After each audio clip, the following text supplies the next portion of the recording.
அல்லாஹ்வின் நல்லடியார்களே, இந்த ஸலவாத் ஸலாத்து ஷஹாதா என்று அழைக்கப்படுகின்றது. ரசூலுல்லாஹி ஸல்லல்லாஹு அலைஹி வஸல்லம் அவர்களால் சிறப்பித்து கூறப்பட்ட ஒரு ஸலவாத். அன்னை ஆயிஷா ரலியல்லாஹு அன்ஹா அவர்கள் ஒவ்வொரு நாளும் 16,000 ஸலவாத்துக்களை ஓதி வரும் பழக்கமுடையவர்களாக இருந்தார்கள். அதை அறிந்த ரசூலுல்லாஹி ஸல்லல்லாஹு அலைஹி வஸல்லம் அவர்கள் இந்த ஸலவாத்தை கற்றுக் கொடுத்தார்கள்.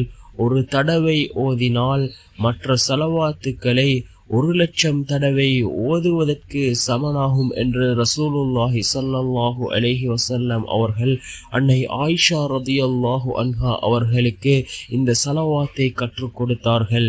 என்ன ஸலவாத் என்றால், அல்லாஹும்ம ஸல்லி அலா சய்யதினா முஹம்மதின் அதத மா ஃபீ இல்மில்லாஹி ஸலாத்தன்